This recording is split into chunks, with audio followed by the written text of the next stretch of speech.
Magandang araw, Bagong Pilipinas. Live po ninyo kaming napapanood dito sa Barangay Bulusan, bayan ng Kalumpit, Bulacan, kung saan ating masasaksihan ang gagawing pag-inspeksyon ni Pangulong Ferdinand R. Marcos Jr. sa mga flood control projects dito sa bayan ng Kalumpit. Nakikita po natin na kasalukuyang na dumating na po ang ating Pangulo kasama si Department of Transportation Secretary Vencio Vince Dizon. At ngayon nga po ay kinakamusta ng ating Pangulo ang mga residente dito na kamakailan ay nailagay sa state of calamity ang Kalumpit dahil dulot ng matinding pagbaha sa lugar.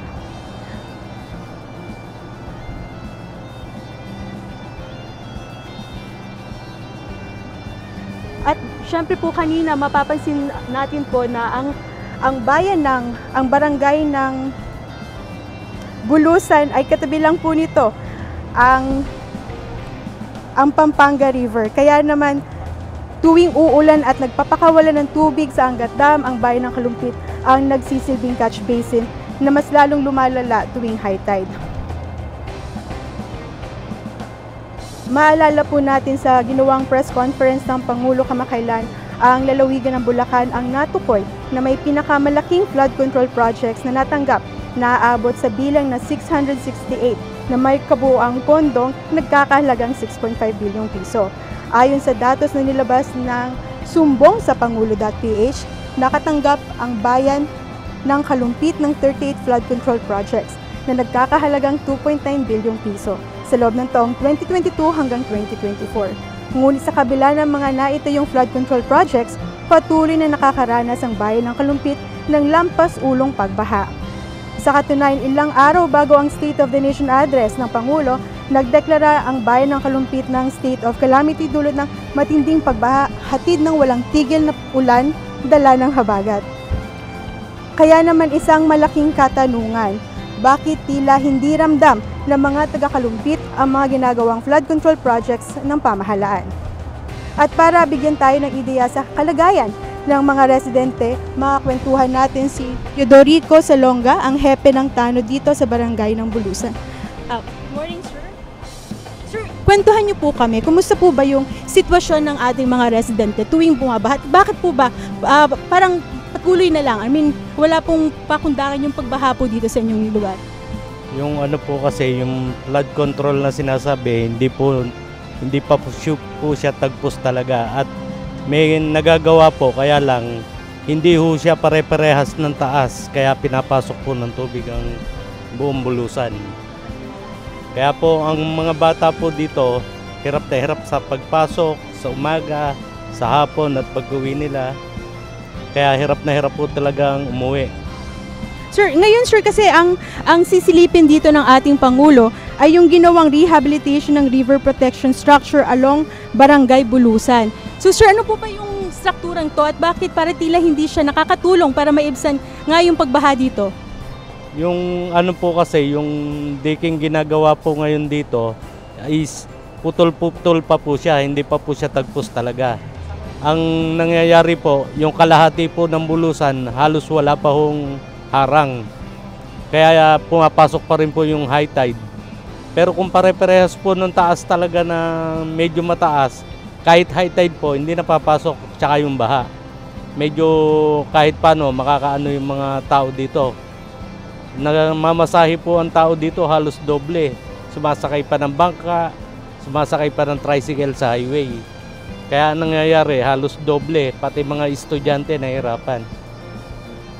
Kaya po nananawagan po kami na sana lahat po ng dike is magkapare-parehas ng taas para maibsan po yung pagpasok ng high tide. Kaya napakahirap po talaga. Ang mga tao po dito talagang halos nadodoble yung mga gastusin nila. Kaya hindi na siya, yung mga tao, papunta lang ng palengke, halos 50 sa bangka, tapos 50 sa tricycle, 100 pesos na po yun. Tapos pagbalik pa po niya, another 100 pesos po uli. Kaya kumbaga sa ano, doon pa lang 200. Yung pambilin nilang pagkain, dapat madadagdag na yun. Kaya nga po, ang nananawagan kami na sana mapagpare-parehas po ang riprapping at matapos na po sana para mawala na po kami ng problema dito sa Bulusan. Maraming po salamat. Okay, thank you po, sir.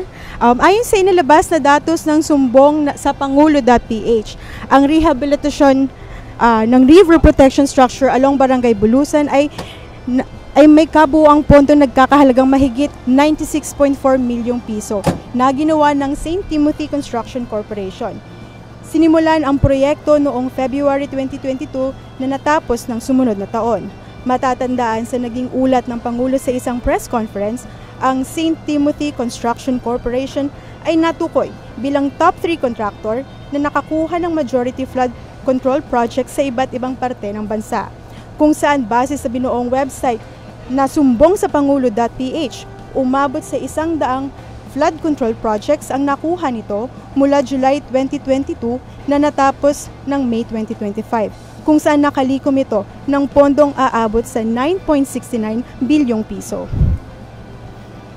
Isa lamang ang St. Timothy Construction Corporation sa 15 contractors na may pinakamaraming nakuhang flood control projects na aabot sa bilang na 9,855 mula noong July 2022 hanggang May 2025. Suma total aabot sa 100 bilyong piso, katumbas ng 20% ang nakuhang pondo sa nilaan na 545 bilyong pisong flood control projects ng pamahalaan. Mamaya nga po, matapos ang kanyang pagbisita rito sa Barangay Bulusan, sunod namang sisilipin ng Pangulo ang flood mitigation structures along Barangay Frances sa bayan pa rin ng Kalumpit. Ang struktura naman doon ay nagkakahalaga ng mahigit 77.1 milyong piso na nakuha ng Wawaw Builders na siya namang natukoy bilang top 12 sa may pinakamaraming nakuhang flood control projects na aabot sa bilang na 58 mula 2022 na natapos ng 2025. Batay sa datos ng sumbong ng Pangulo.ph, ang Wawaw Builders ang siya ring nagtayo ng 2 pang flood mitigation structure sa 2 pang barangay, Santa Lucia at Bulusan sa bayan pa rin ng Kalumpit.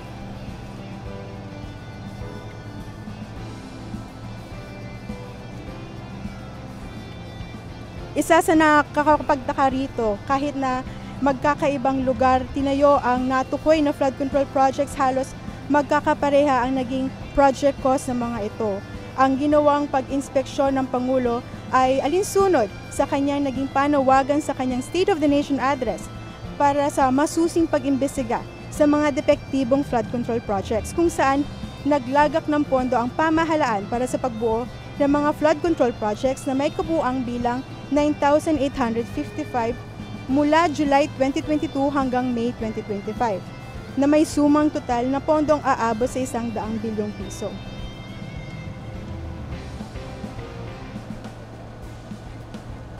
Maaalala rin sa ginawang press conference ng Pangulo kamakailan ang lalawigan ng Bulacan, ang natukoy na may pinakamaraming flood control projects na natanggap na aabot sa bilang na 668 na may kabuuang pondong nagkakahalagang 6.5 bilyong piso.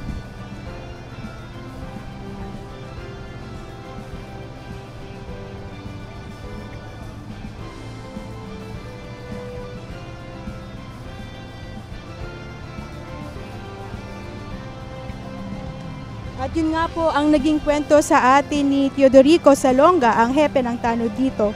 Mahirap nga po talaga sa mga kabataan lalo na natawirin ang hanggang bewang na pagbaha dito sa Barangay Bulusan. Siyempre magastos din ito kasi yung mga pamasahe na kailangan magbayad ng bangka para lang makapunta sa kanilang paaralan. So kung iisipin natin, ang flood control projects dito sa Bulusan ay binuo noong 2022 na natapos noong 2023.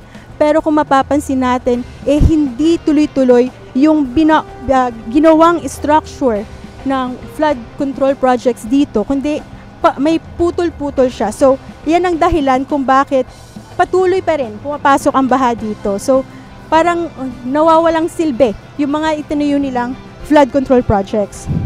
At kung iisipin natin yung flood control projects na yun, ay malaki yung gastos ng ating pamahalaan.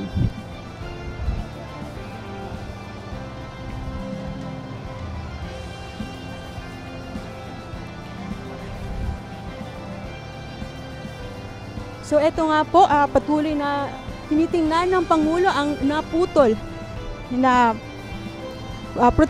protective structure along Barangay Bulusan. Ito po ay nagkakahalagang 96.4 milyong piso.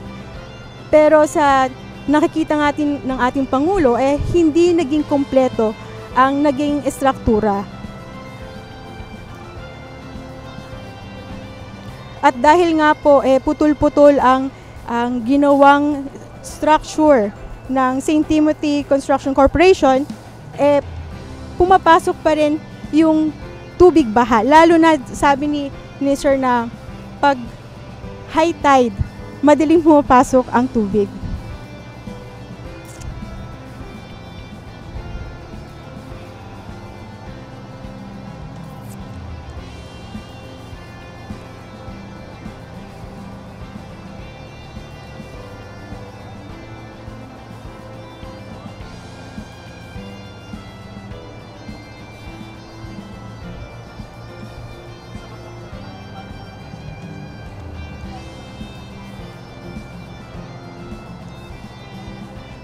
Kung maalala po natin dun sa ginawang press conference ng Pangulo, meron ding mga proyekto doon ang halos magkakaparehas ang funding cost.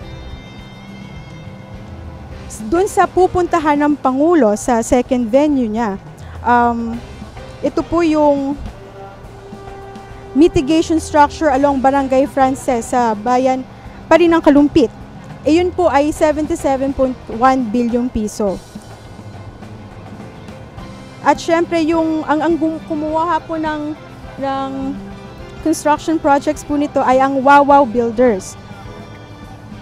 Na siya namang natukoy bilang top 12 na may pinakamaraming nakakuhang flood control projects na aabot sa bilang na 58 mula 2022 na natapos noong 2025.